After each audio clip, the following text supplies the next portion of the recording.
Basahin ko po dito sa Santiago chapter 1 verse 19 up to 20. Sabi po dito, mga kapatid kong minamahal, unawain ninyo ito, maging alisto kayo sa pagkikinig, dandahan sa pagsasalita at huwag agad magagalit. Dahil ang galit ay hindi nakakatulong upang ang tao'y maging kalugod-lugod sa paningin ng Panginoon. Ang ating pag-aaral patungkol po sa galit ng tao. Ang galit, ang sabi ng Biblia, ay hindi nakapagbibigay ng mabuti sa isang tao. At hindi ito nakapagbibigay kaluguran sa ating Panginoon. Kaya, ang galit ay kailangan ito ay mapaglabanan. Bagamat lahat ng tao ay nagagalit, pero kailangan huwag nating hayaan na ang galit na ito ay maging resulta ng pagkakasala ng isang tao. Tulad po kay Cain. Si Cain po nagalit sa kanyang kapatid na si Abel. Ang dahilan doon ay ang kanyang handog ay hindi kinalugdan ng ating Diyos. At ang kinalugdan ng Diyos ay yung handog ni Abel. At dahil doon nagalit itong Cain sa kanyang kapatid.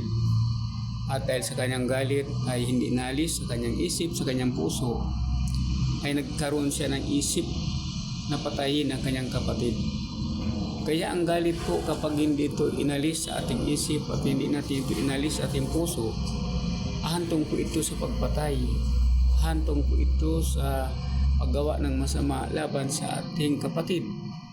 Kaya nga po ang sabi ng Panginoong Diyos kay Cain, ang galit ay parang mabangis na hayop na gustong lapain ka.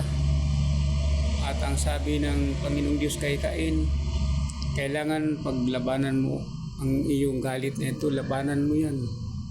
Sapagkat gusto kang pagharian, gusto kang sakupin ng iyong galit na yan. Kaya ang Panginoong Diyos ay nag-advise kay Cain na kailangan paglabanan mo ang nararamdaman mo na galit sa kapatid mo. Kaya ang sabi dito, ang tao kapag nagagalit, tayo kung may galit, kailangan mapaglabanan natin ito. Huwag nating hayaan na masunod yung galit sa ating isip, sa ating puso. Sapagkat kung ating susundin, kung ating susundin yung kagustuhan natin, ahantong ang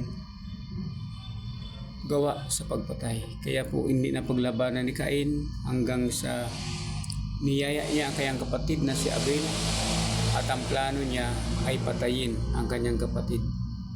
At dahil doon, hindi niya napaglaban ang sarili niya, ang kanyang galit, hanggang pinatay niya ang kanyang kapatid. Kaya po ang galit ng tao, kailangan mapaglabanan natin ito. Kailangan wag ito maghari sa ating mga puso. Huwag natin itong panatalihin sa ating mga isip. Tunay na ang lahat ng tao nagagalit, lahat tayo nagagalit. Pero kailangan ay mapaglabanan natin ito. Huwag nating hayaan na tayo ay sakupin ng galit. Huwag nating hayaan na pagharian tayo ng ating galit.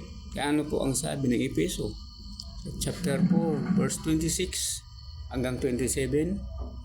Ang sabi doon, kung magagalit man kayo, huwag ninyong hayaan na lumubog ang araw na galit pa rin kayo. Ibig sabihin, huwag patatagalin ang ating nararamdaman na galit po o tampo sama ng loob sa ating isip, sa ating puso. Ang nararamdaman natin na galit, kailangan ito ipawiin natin agad. Ano po ang sabi ng Panginoong Diyos Ama doon po sa 27, sa verse 27 ng chapter 4 ng Efeso? Huwag natin bigyan pagkakataon ng Diablo. Kasi kapag lumubog ng araw, darating na ang gabi, ang kadiliman ng siya na pumag-ahari. Kaya, kailangan huwag natin bibigyan pagkakataon o puwang ang Diablo. Paano natin bibigyan puwang ang Diablo? Kung patatagalin natin ang galit sa ating isip, sa ating puso. Kung patatagalin natin ito, kung ating hindi aalisin sa ating isip, sa ating puso, ang Diablo po ang nabibigyan na ng pagkakataon.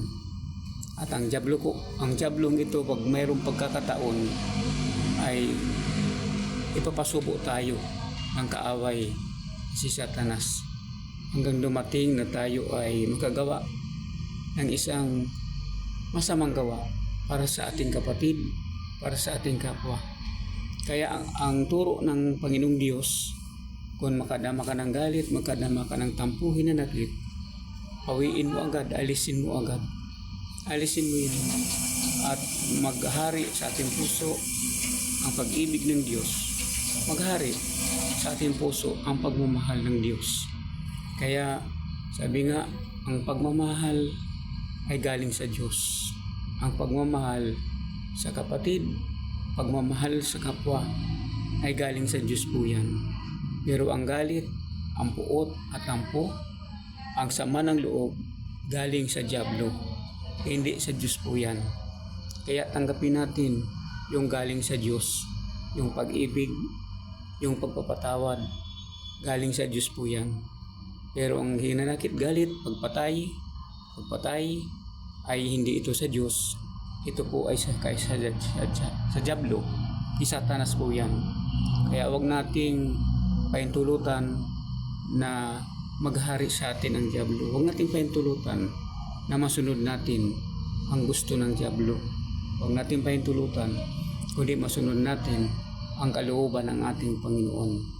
Madali lamang po yan mawala yung galit at puot kapag memorize po natin ang sabi ng Panginoon. I-memorize po ninyo ang chapter 4 verse 26-27 ng Efeso na kung magagalit man tayo, agad natin pawiin, huwag natin palubugin ang araw na galit pa rin tayo. Ating sinabi po sa chapter 1 verse 19-20 ng Santiago na huwag agad tayong magagalit. Huwag pabigla-bigla kung ikaw ay makarinig ng masakit na damdamin sa kapatid mo, sa kapwa mo, kapitbahay mo, nakarinig kang isang salita na ikakagalit mo, ikakagalit natin. Ang sabi doon, huwag agad magagalit. Huwag pabigla-bigla. Yan po ang turo ng ating Panginoong Jesucristo. Kaya po mga kapatid, lagi po natin i-memorize ang salita ng Panginoon para mapaglabanan natin ang galit at puot na mula sa dyablo. Kaya sabi ng Biblia, chapter 4, verse 7 ng Santiago, pasakop kayo sa Diyos at labanan ninyo ang dyablo at lalayuan kayo ng dyablo. Kaya kailangan labanan natin. Ay sabihin natin, sa ngalan ni Jesucristo, sinasaway ko si Satanas. Sa ngalan ni Jesucristo, sinasaway ko ang dyablo at masamang espiritu. Espiritu ng hinanakit, galit po o tampo sa manang loob. Sa pangalan ni Jesucristo, binawasa kita, pinapalayas kita sa aking isip, sa aking puso. Pinapalayas kita, wala kang bahagi sa aking isip, sa aking puso. Hinanakit, galit po o tampo sa manang loob, kaisipan ng masama. Pinapalayas kita sa aking isip, sa aking puso. Lumayas ka, espiritong galit po o tampo sa manang loob. Yan po ang sinasabi doon na labanan ang dyablo. Pinapalayas at pasakop sa Diyos. Ang sabi ng Biblia, sabihin natin, Panginoong Jesucristo, maghari ka sa puso ko. Panginoong Diyos, Banal na Espiritu, maghari ka sa puso ko. Ang pag-ibig mo, ang kapayapaan mo, ang pagmamahal mo, ang siyang maghari sa aking puso ngayon at magpakailanman. Yan po ang pagpapasakop sa Diyos. Ipinapanalangin, sinasalita, isinasa puso, isinasa isip at isinasagawa. Magtatagumpay po tayo laban si Satanas. Magtatagumpay po tayo laban sa masamang espiritu. Magtatagumpay po tayo laban sa dyablo, sapagkat ang Diyos ang siyang kakampi natin. Ang Diyos ang siyang katulong natin. At hindi ka pahabayaan ang sino mang tao na tumatawag sa Diyos, ang sino mang taong tumatawag sa Panginoong Jesucristo, sino mang tao na nanalig sa Kanya at humingi ng tulong, ay tutulungan niya. Hindi ka mabibigo sapagkat ang Diyos nagsabi, ang sino man lumalapit sa akin ay hindi ko itataboy. Ang sino man tumatawag sa akin ay sasagutin ko. Ang sino man humingi ng tulong ay tutulungan ko. Kapatid, kaibigan, kailangan natin lagi ang Diyos. Kailangan natin ang tulong niya. Kailangan natin ang patnubay ng Banal na Espiritu Santo. Araw at gabi, hilingin natin ang Diyos ang siyang maghari sa ating mga buhay. Yung pag-ibig ng Diyos ang siyang maghari sa ating mga buhay. Salamat po mga kapatid, mga kaibigan, sa inyong pakikinig at i-share po natin ito sa ibang mga kapatid, sa ating mga kapwa upang magtagumpay tayo laban kay Satanas. Isa lamang po ang ating kalaban, si Satanas ang Diablo, hindi ang tao ang kalaban natin. Ang sabi po ng Biblia, chapter 6 verse 12 ng Efeso, ang pinuno ng sanglibutan ito, ang kalaban natin, ang Diablo at hindi ang tao ang kalaban natin. Ang tao ay hindi kalaban natin. Ang Diablo ang siyang kalaban natin. Kaya kung ang tao alipin ng Diablo, huwag natin sasaktan yung tao na yan. Ang ating sawayin, yung naghahari sa tao, yung masamang espiritu na nasa kanya. Ang sabi ng Biblia, mahalin mo ang iyong kapatid, mahalin mo ang iyong kapwa. Yan ang tuon ng Diyos. Hindi natin kalaban ang ating kapatid o kapwa. Hindi natin sila kalaban. Ang kalaban natin, ang masamang espiritu at ang Diablo. Kapatid, salamat po.